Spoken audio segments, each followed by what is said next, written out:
Ya guru amba, kadipun endi makrifat tigang prakara punika? Kadi kang kocap ing sastra, makrifatu dzatillah, makrifatu sifatillah, makrifatu af'alillah.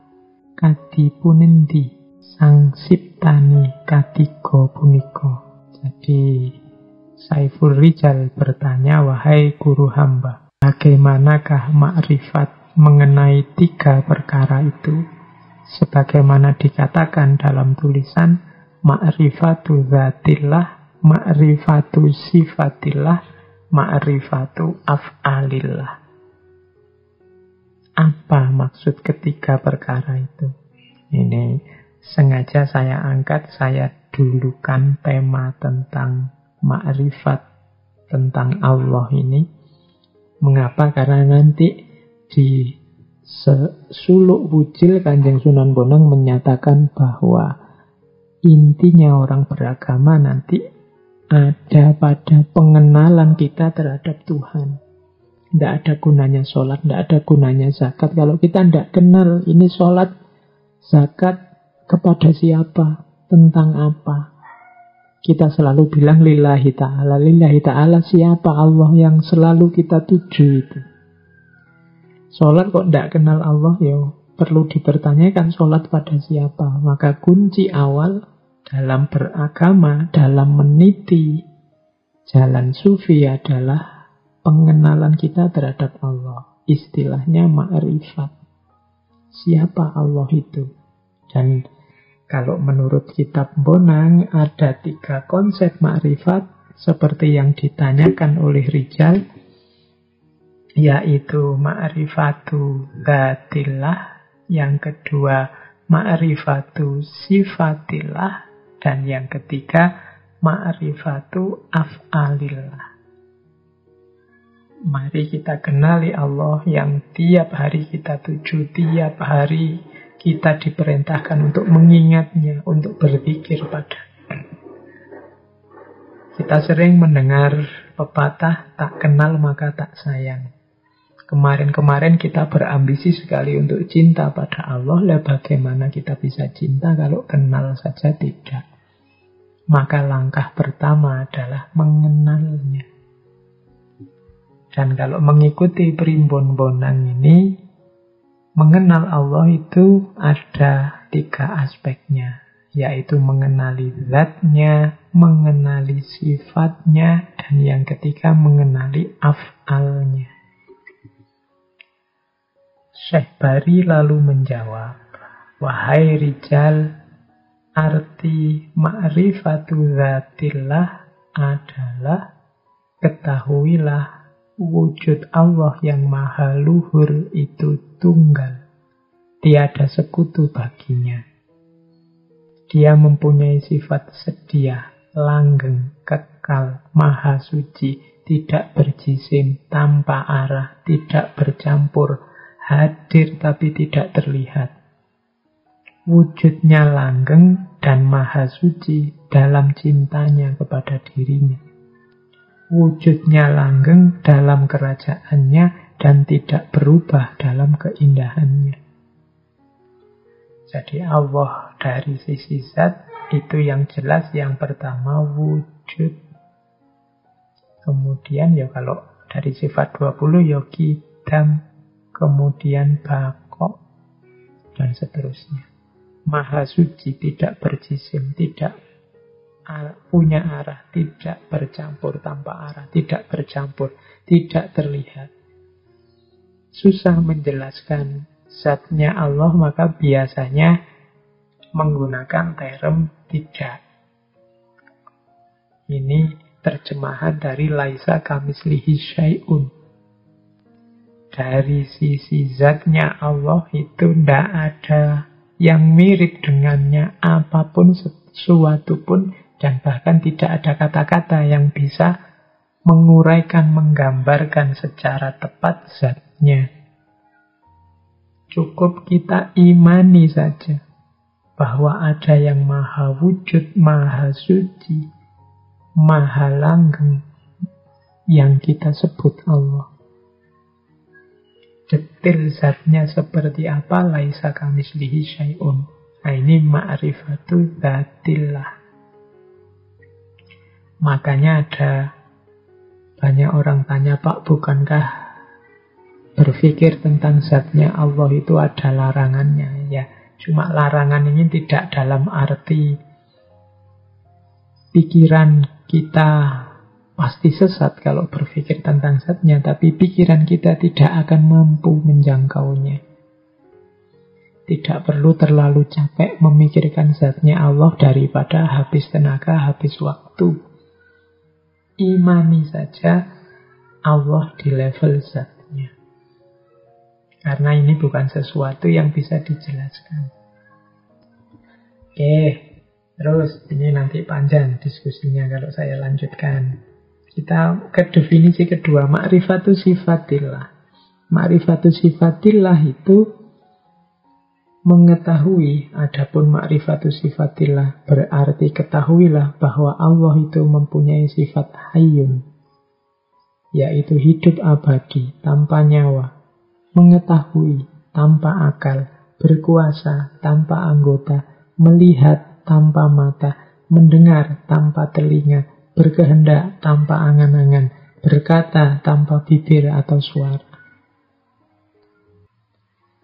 Jadi kalau yang zat tadi lebih mudah dijelaskan dengan yang tidak.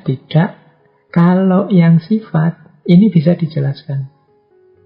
Allah itu sami, sama, basar, kalam, dan seterusnya, hayyun, dan seterusnya.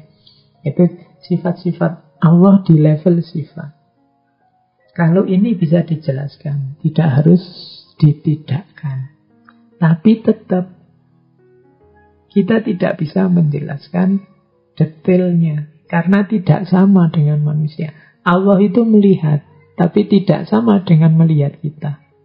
Karena Allah tidak punya mata yang seperti manusia ini. Maka melihat tanpa mata. Allah mendengar. Wong di antara sifatnya Allah itu sama. Tapi jangan digambarkan mendengarnya Allah seperti mendengarnya manusia tanpa telinga, karena Allah tidak punya telinga seperti telinganya manusia. Tidak bisa digambarkan seperti itu. Maka di level ma'rifatu sifatillah, Allah bisa kita jelaskan sifatnya, tidak lagi dalam bentuk negatif, dalam bentuk positif juga bisa. Hanya saja seperti apa mekanisme detailnya kita tetap tidak akan bisa tahu. Kalau pakai terminologi dari Imam Asy'ari, bila kaifa, kita tidak tahu seperti apa mekanisme Allah mendengar itu, seperti apa mekanisme Allah melihat itu. Tapi Allah melihat dan mendengar, bahkan maha melihat, maha mendengar. Nah, ini level 2, ma'rifatu sifatillah. Nah, yang ketiga, ma'rifatu af'alillah. Ma'rifatu af'alillah, adapun ma'rifatul af'al berarti ketahuilah sifat perbuatan Tuhan. Dia berbuat tanpa ada yang memerintah, memberi tanpa menggunakan tangan, dan mematikan tanpa menggunakan keris. Ini ilustrasi dari Kanjeng Sunan Bonang. Af'al itu perbuatan. Semua yang terjadi, semua yang berjalan di alam semesta ini hakikatnya adalah af'alnya Allah. Kita menyebutnya simpel terus dengan kata-kata takdir. Tapi tetap seperti tadi, af'alnya Allah itu tidak menggunakan alat sebagaimana kalau manusia bertindak. Allah kalau menakdir sesuatu, memutus sesuatu, kalau bahasanya Al-Quran, ya kun fayakun. Kehendaknya Allah, itulah yang jalan. Jadi yang terjadi apa, itu sebenarnya kehendak dan perintahnya Allah. Beda dengan manusia. Kalau manusia butuh sarana, butuh perantara. Jadi itulah Allah yang kita sembah. Itulah arti ma'rifat terhadap 3 perkara tadi. Ma'rifatul zatillah di level zatnya memang susah dijelaskan, lebih mudah dengan model negasi, ditidakkan. Ada ma'rifatul sifatillah, sudah bisa dijelaskan secara positif, tapi bila kaifah, detailnya seperti apa, kita masih tidak mampu. Dan ma'rifatu af'alillah, kita melihat efek dari af'alillah adalah semua yang terjadi di alam semesta ini, termasuk segala hal peristiwa yang menimpa kita. Itu ma'rifatu af'alillah. Oke, ini mancing ya dari primbon-bonan. Kadang disebut pitutul Syekh Bahari. Kita cari lagi dari suluk yang lain. Misalnya kita ambil yang saya bawa ini dari suluk gentur atau suluk bentur. Kalau dalam bahasa Jawa istilah gentur itu artinya serius, tekun. Kalau orang ingin sukses kadang diberi tips gentur tapane, serius bertapa, serius tirakat. Suluk gentur berarti mengajarkan apa yang harus kita lakukan, kita jalankan secara serius dalam menuju Tuhan untuk mencapai kesadaran tertinggi. Ada bagian dari suluk gentur itu yang menarik, misalnya tentang syahadat. Katanya Sunan Bonang ada syahadat namanya syahadat daim qaim. Jadi yang dilakukan oleh penempuh jalan sufi, orang yang melakukan suluk, itu yang dituntut sebenarnya tidak hanya syahadat lewat mulut, tapi syahadat daim qaim. Nanti syahadat ini ada 3. Syahadat daim qaim ini syahadat yang kesaksian yang dilakukan tidak dengan mulut, tapi dengan gerak-gerik jasmania. Misalnya kesaksian dengan gerak-gerik itu, kalau saya percaya dengan kamu, maka kalau kamu utang, tak utangi deh. Itu kalau kita sama temenin. Jadi tidak perlu saya bilang, enggak kok saya percaya kok. Tapi kalau diutangi, enggak gelem ngasih utang. Karena saya percaya kamu tak utangi. Tanpa harus saya ngomong saya percaya padamu, begitu kamu tak utangi, itu menunjukkan saya percaya padamu. Jadi ini kesaksian lewat tindakan. Karena saya yakin bahwa situasi sekarang sudah aman, maka saya mulai berani keluar rumah meskipun harus pakai masker. Loh, ini menunjukkan keyakinan kita, kesaksian kita terhadap bahwa situasinya sudah aman, maka saya keluar. Tidak sekedar bikin postingan, teriak ke sana semana, sekarang sudah aman loh, sekarang sudah aman, tapi dia sendiri nggak berani keluar. Nah, syahadat daim qaim ini bersaksi atas kebenaran Islam, kebenaran Allah yang dibawa oleh Kanjeng Nabi lewat perbuatan. Nah, ini namanya syahadat daim qaim. Makanya orang yang akhir hidupnya adalah la ilaha illallah, berarti sampai akhir hidup orang ini menjalankan pola hidup tidak menuhankan apapun selain Allah, insya Allah dia masuk surga. Jadi syahadat yang daim qaim. Nah, ini bisa dilacak di suluk gentur atau suluk bentur.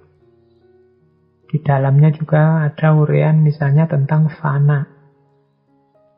Ini yang kemarin belajar Syekh Siti Jenar, Al-Hallaj dan kawan-kawan itu kan banyak mode-mode uraian tentang fana.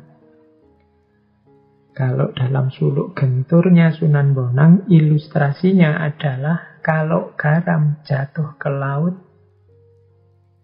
maka dia lenyap.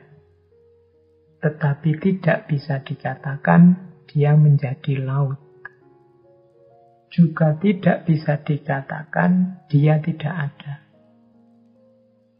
Demikian pula apabila manusia mencapai keadaan fana, tidak lantas dia tercerap dalam wujud yang mutlak. Yang lenyap hanya kesadaran akan keberadaan atau kewujudan jasmaninya. Jadi fana itu tidak membuat manusia jadi Tuhan atau membuat diri kita terserap atau kepanjingan Tuhan. Fana itu kondisi ketika kita tidak sadar lagi, tidak fokus lagi, tidak ngopeni lagi aspek hidup jasmaniah kita. Hidup duniawi kita. Karena fokus kita sudah sepenuhnya ada pada Allah saja. Mirip seperti kalau teman-teman pernah mendengarkan kisahnya Laila Majnun itu kan. Yang dialami oleh Majnun di hadapan Laila adalah kondisi ketika fana. Ketika Majnun melupakan hakikat dirinya sendiri karena dirinya sudah penuh dengan Laila. Jadi orang fana itu ketika pikirannya, hatinya, fokus mentalnya, semua batinnya hanya Allah saja.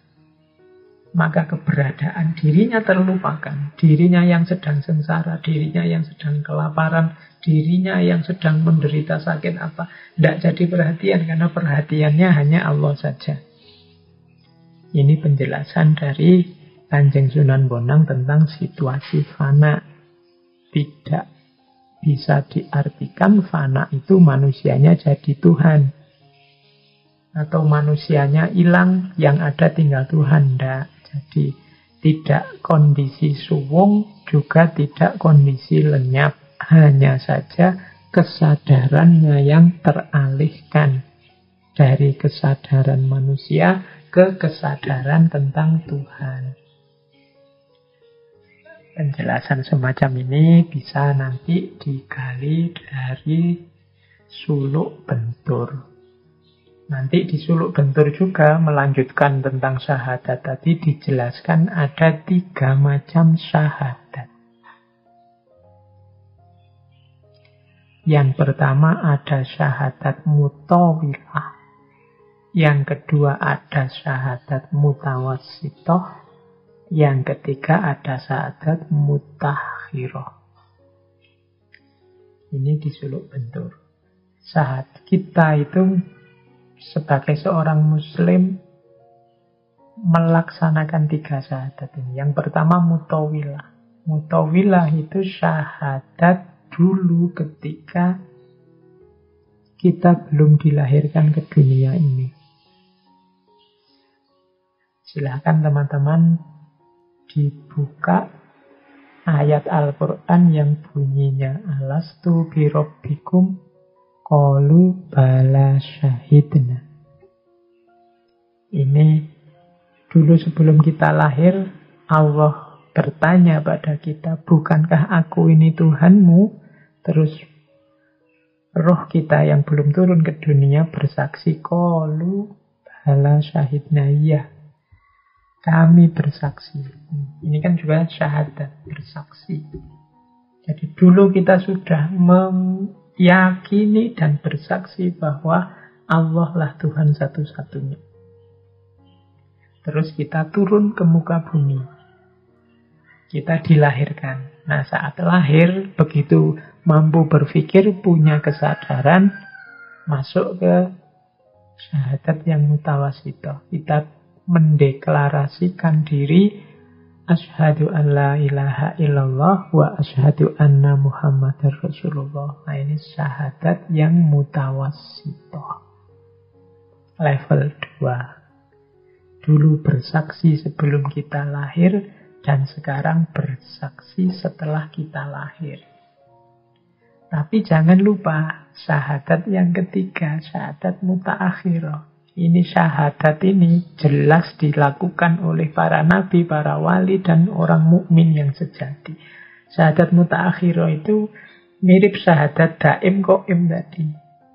Tidak cukup kita hanya deklarasi tiada Tuhan selain Allah dan Nabi Muhammad adalah Rasulnya, utusannya. Tapi kita jalankan hidup yang menomorsatukan Allah dan mengikuti sunnahnya Kanjeng Nabi.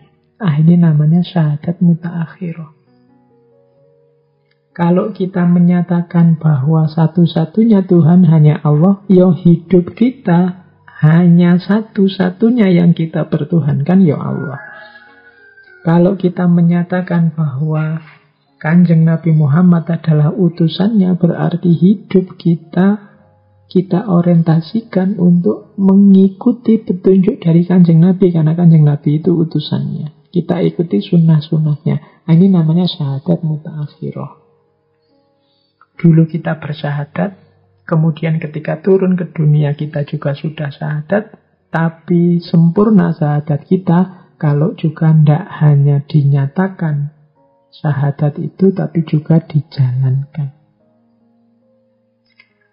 Kalau di suluk bentur kemudian dijelaskan, bila mana 3 syahadat ini dipadukan menjadi satu, maka dapat diumpamakan seperti kesatuan antara tindakan menulis, tulisan, dan lembaran kertas yang mengandung tulisan itu.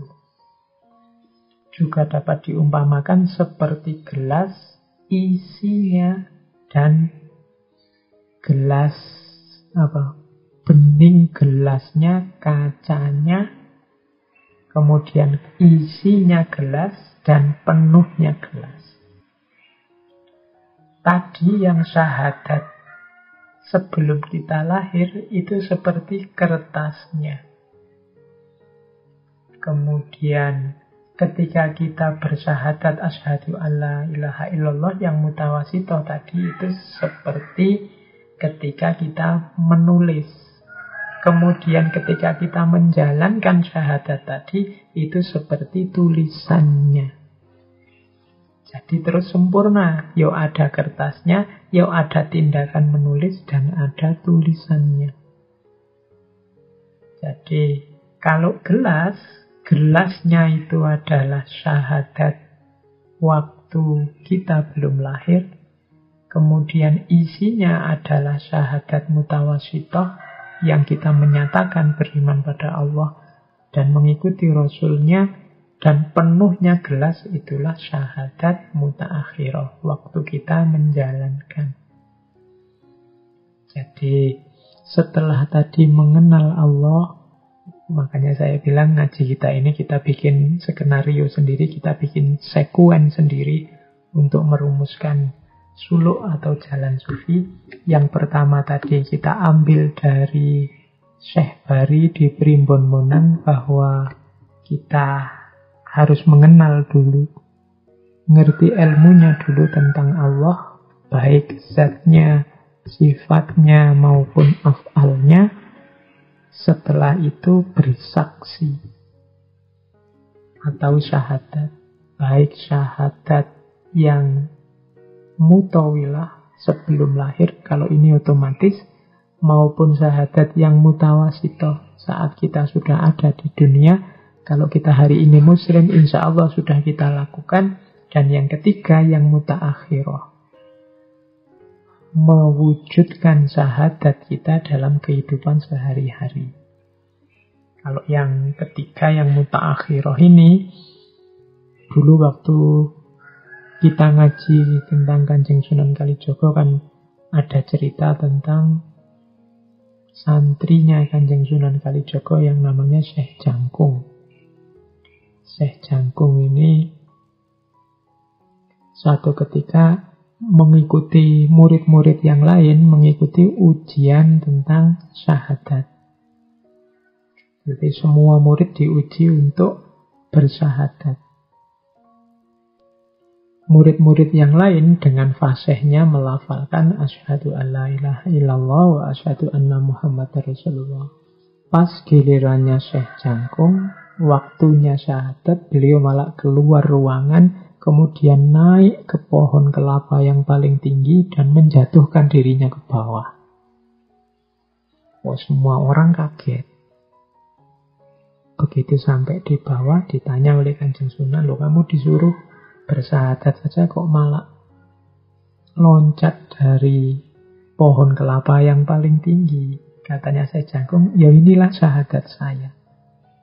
Inilah kesaksian saya, keyakinan saya bahwa Allah adalah penguasa alam semesta, bahwa Allah lah yang menentukan segalanya, Allah lah yang memegang nyawaku, menentukan hidup matiku. Dan inilah buktinya. Itu jenis syahadat mutaakhirah. Ya meskipun teman-teman tidak harus jajal seperti ini. Itu makom kita tidak sama dengan Syekh Jangkung. Tapi yang jelas, mari kita tunjukkan dalam kehidupan kita sehari-hari bahwa hidup kita ini modenya adalah satu-satunya yang kita posisikan sebagai Tuhan adalah Allah, dan yang kita ikuti adalah Kanjeng Nabi Rasulullah. Berarti hidup kita sudah bersyahadat, tidak sekedar mengucapkan syahadat.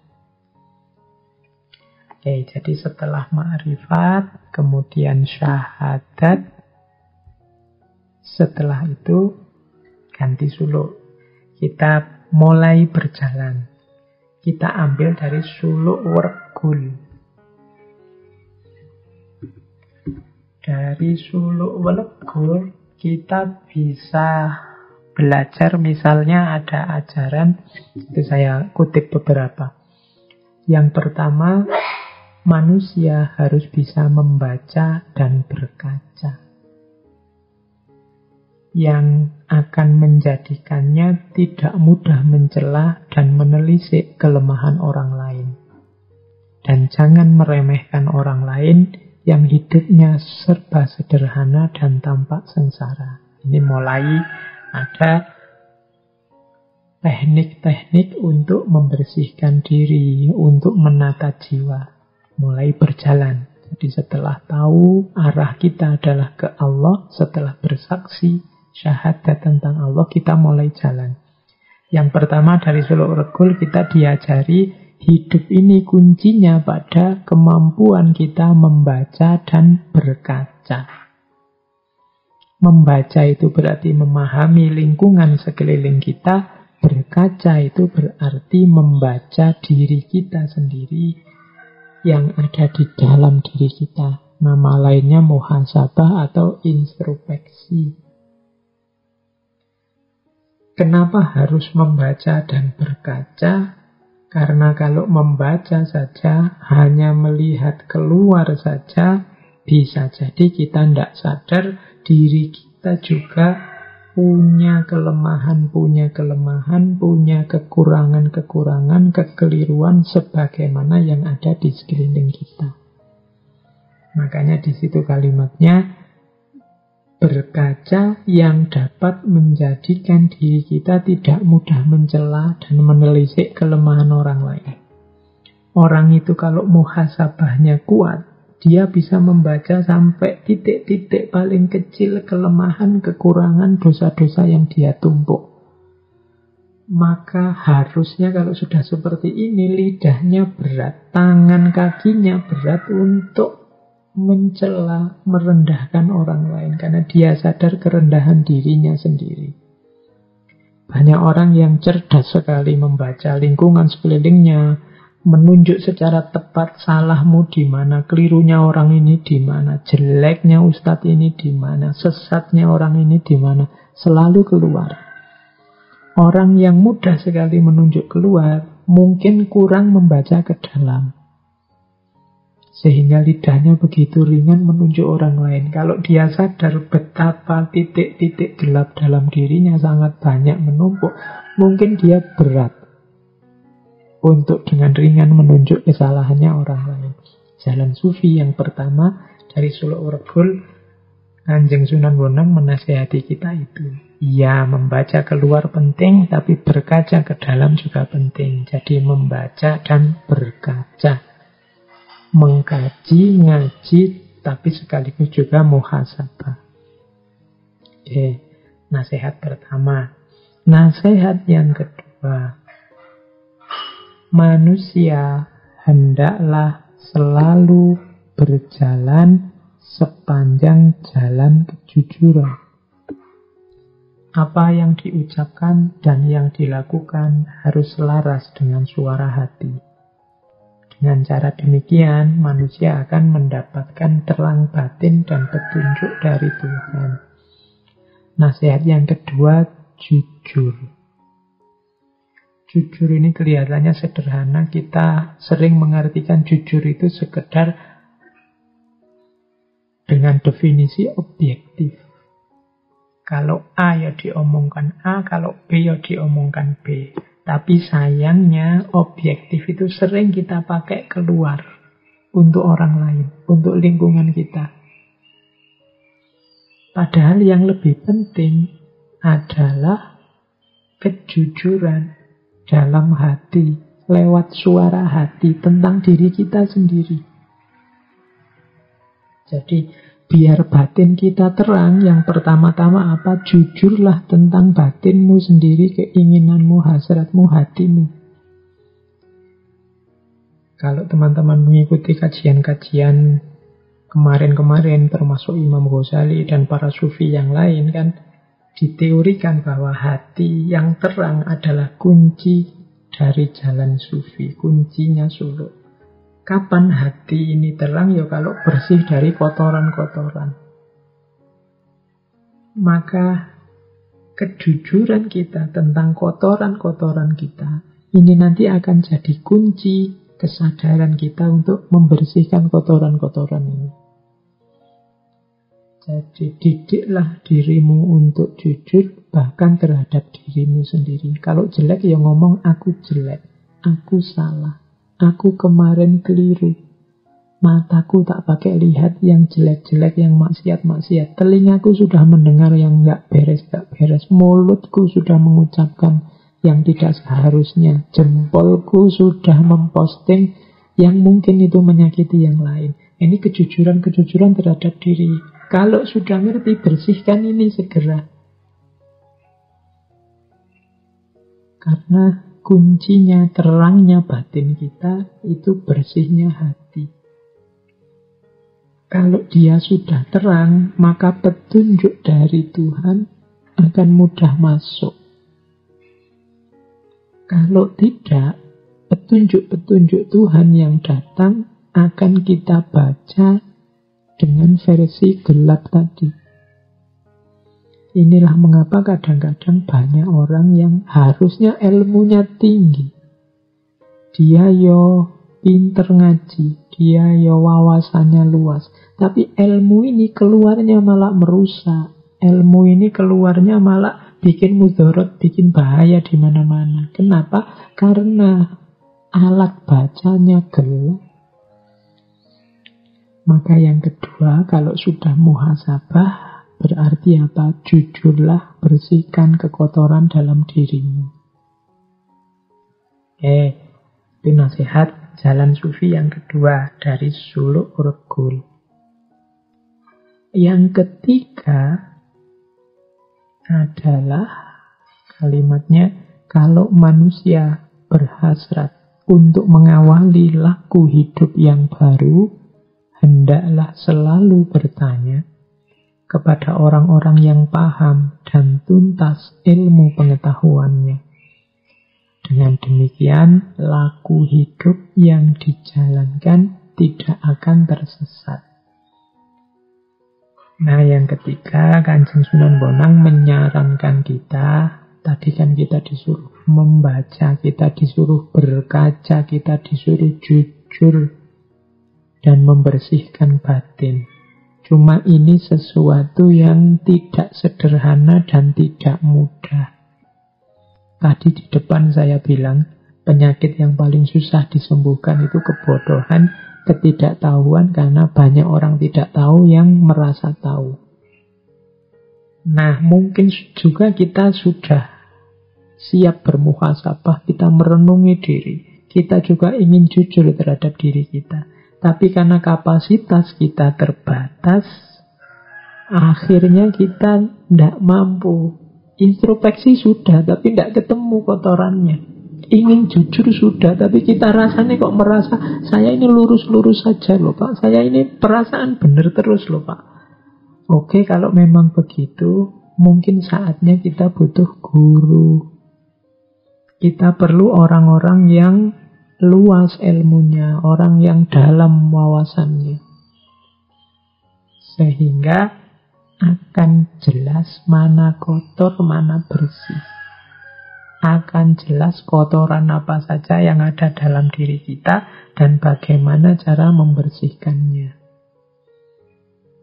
Oke, jadi ayo muhasabah, ayo membersihkan batin. Kalau memang berat, ayo mencari guru yang bisa nuntun. Tidak, kebanyakan sekarang di antara kita itu yang merasa saya bisa kok Pak baca sendiri, saya bisa merenung sendiri, saya bisa memahami sendiri. Ya mungkin begitu. Alhamdulillah kalau memang bisa, berarti teman-teman orang yang kuat, orang yang tangguh. Tapi ada jalan yang lebih selamat, yaitu tanya ke ahlinya, minta dituntun yang ngerti. Ini lebih mudah. Fas'alu ahla dzikri in kuntum la ta'lamun. Biar tidak nanti jatuhnya kita ngarang sendiri, kita merasa sudah mampu, ternyata tidak. Merasa sudah tahu, ternyata belum. Akhirnya penyakitnya tidak sembuh. Jadi ini petunjuk dari suluk Werkul yang ketiga. Yang keempat, pujian. Pujian ini di situ sama dengan doa. Akan dikabulkan dengan Tuhan kalau manusia selalu percaya adanya zat yang dipuji.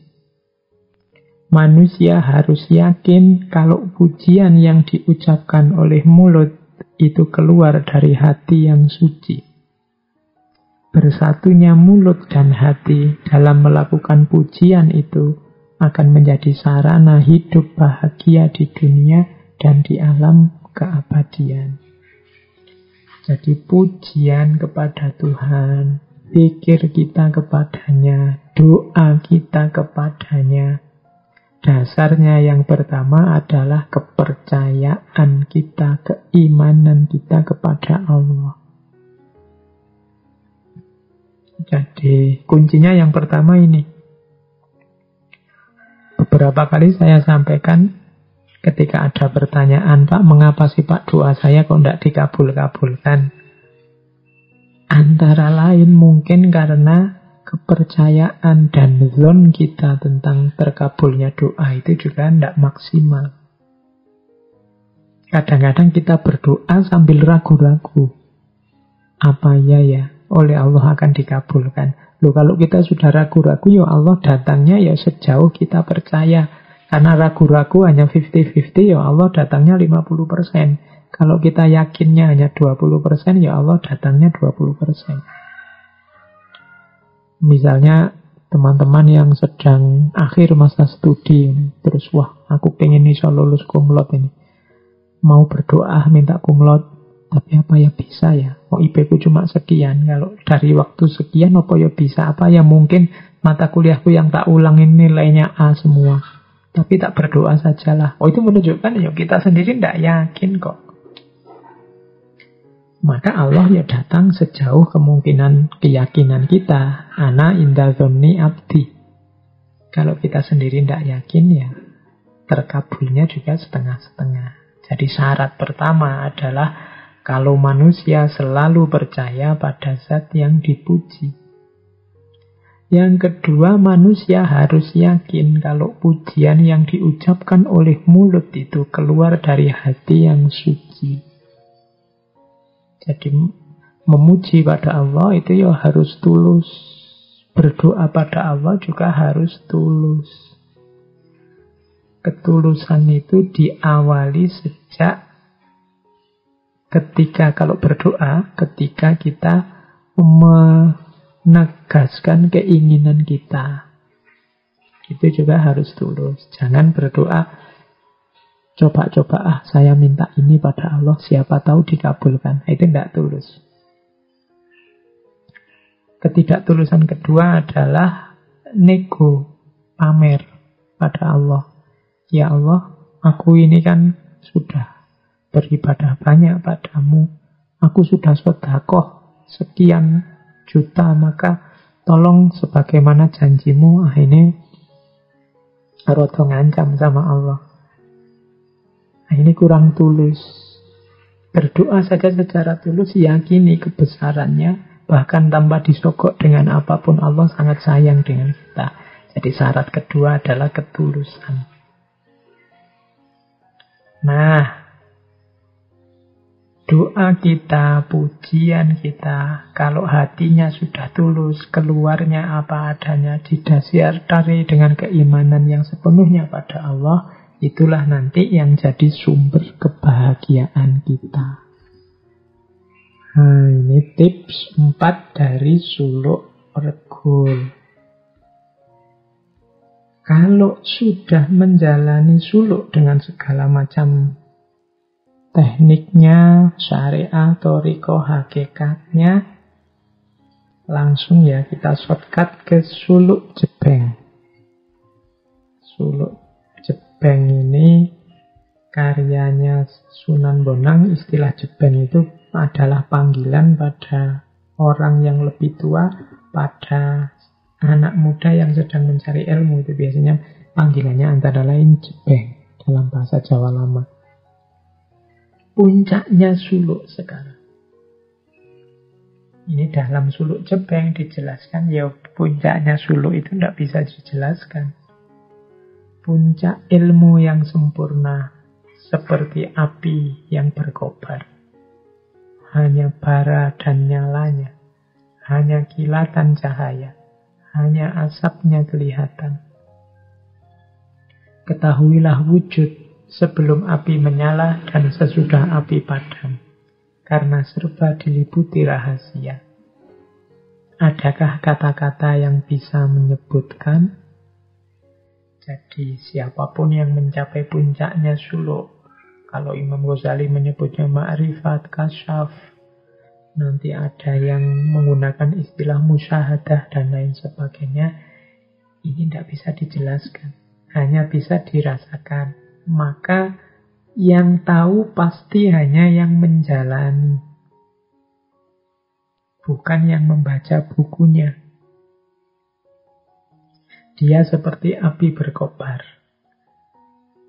hanya bara dan nyalanya. Api berkobar itu kan yang kelihatan hanya baranya dan nyalanya. Kobarannya mana? Ya kita tidak tahu. Seperti ombak dan air. Itu kan tidak bisa dipisahkan. Airnya ambilin, ombaknya buat aku, kan tidak bisa. Tapi menjelaskannya memang susah. Hanya kilatan cahaya, hanya asapnya kelihatan. Maka ketahuilah wujud sebelum api menyala dan sesudah api padam. Ini menunjukkan bahwa hanya orang yang menjalani lakunya sejak awal yang akan tahu rahasianya. Karena serba diliputi rahasia. Tidak ada kata-kata yang bisa menjelaskan. Nah, ini penjelasan tentang puncaknya suluk. Yang kedua, jangan tinggikan diri melampaui ukuran. Berlindunglah semata-mata kepadanya. Ketahuilah rumah sebenarnya jasad ialah ruh. Jangan bertanya, jangan memuja nabi dan wali-wali, jangan mengaku Tuhan, jangan mengira tidak ada padahal ada, sebaiknya diam, jangan sampai digoncang oleh kebingungan. Nah, ini untuk yang melakukan perjalanan. Yang tidak melakukan perjalanan tidak bisa menjelaskan. Tapi yang tahu hanya yang ngalami. Meskipun nanti yang sudah ngalami susah menjelaskannya dengan kata-kata. Meskipun demikian, bagi yang sudah mengalami puncaknya suluk, yang pertama apa? Jangan tinggikan diri melampaui ukuran. Jangan sombong. Jangan merasa lebih tinggi dari yang lain, lebih dekat dengan Allah daripada yang lain. Berlindunglah semata-mata kepadanya. Pokoknya kita bersandar saja sepenuhnya kepada Allah. Ketahuilah rumah jasad ialah roh. Maksudnya apa? Yang kelihatan adalah jasad, yang tidak kelihatan itu roh. Berarti apa? Yang lebih penting itu roh. Di situ kan rumahnya jasad adalah ruh. Biasanya kan kita rumah. Ruh itu tinggalnya di rumah jasad. Tapi di sini dibalik. Kuncinya manusia itu adanya di ruh, di batin. Maka selanjutnya jangan banyak bertanya. Rasakan saja. Nikmati saja kebersamaanmu dengan Allah. Jangan hanya fokus pada jasad lahiriah. Kalau kita ingin fokus ke jasad lahiriah, susah dijelaskan. Kata-kata susah menyebutkan. Maka tidak usah banyak bertanya, kamu nikmati saja. Kamu rasakan saja kedekatanmu dengan Allah. Kemudian ada petunjuk juga, jangan memuja nabi dan wali-wali. Para nabi, para aulia, ajaran dan macam-macam itu sarana media kita untuk menuju Allah. Maka jangan dibalik. Jangan memuja nabi dan wali-wali. Kita harus menghormati, bersyukur, sangat berterima kasih pada mereka, karena mereka membuat kita sampai pada Allah. Tapi jangan posisikan mereka di posisinya Allah. Demikian juga jangan mengaku Tuhan. Kalau sudah dekat sama Allah, sangat fokus pada Allah, bahkan merasa diri sendiri hilang, katanya Kanjeng Sunan Bonang, tetap jangan ngaku Tuhan.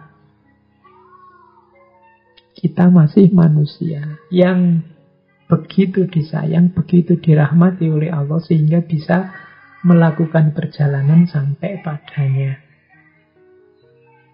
Kemudian jangan mengira tidak ada padahal ada. Berarti apa? Jangan hanya melihat yang kelihatan saja.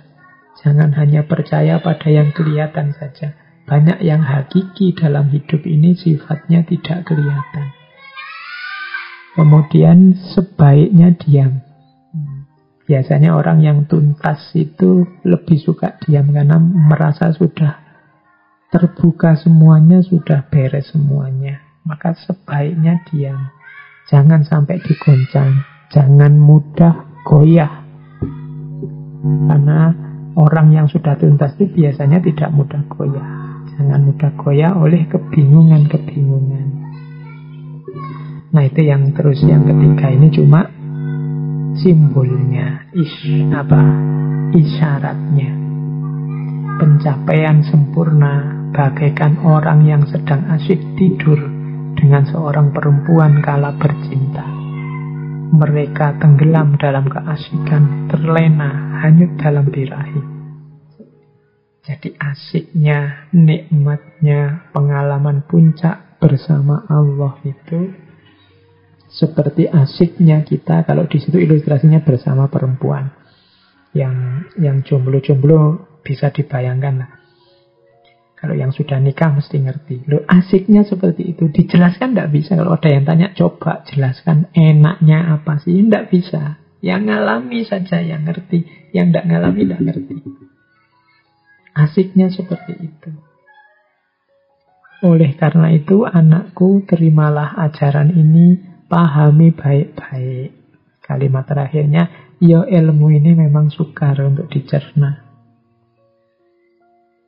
Yang jelas, bersihkan diri, ayo memulai perjalanan. Sebenarnya intinya di situ. Nanti kalau sudah sampai puncak, rasakan nikmatnya meskipun sukar dijelaskan. Ini diambil dari Suluk Jebeng. Ini memang kita potong-potong ya. Tadi yang Ma'rifat kita ambil dari Primbon Bonang sebagai dasarnya. Kemudian Jalan Sufi kita ambil dari Suluk Bentur, diawali dari syahadatnya. Kemudian cara membersihkan diri, cara menjalani lagu kita ambil dari Suluk Regul. Dan puncak suluk kita jelaskan lewat Suluk Jebeng. Ini sebenarnya agak motong-motong, tapi paling tidak semoga teman-teman tergambar. Oh, semacam itu cara tutur, cara menjelaskan beliau Kanjeng Sunan Bonang kepada masyarakat saat itu. Lewat suluk-suluk beliau. Dan gaya semacam ini sebenarnya dekat dengan ajaran-ajaran sebelumnya. Dari yang sifatnya lebih metafisik, lebih ke dalam, tidak fokus ke fikih. Makanya Islam lebih mudah masuk. Kalau dalam bahasa komputer ya lebih kompatibel dengan ajaran sebelumnya. Jadi gerbangnya lewat tasawuf. Ya nanti kalau sudah masuk kan menyertai. Untuk mendekat ke Allah perlu sholat. Ya nanti pelajaran sholat masuk. Untuk menata hati, berlatih pengorbanan, mungkin perlu zakat, perlu sedekah. Nanti ajaran zakat masuk. Dan itu yang dilakukan oleh para wali. Bahkan yang seni tadi, itu kan juga dimuati oleh dakwah-dakwah.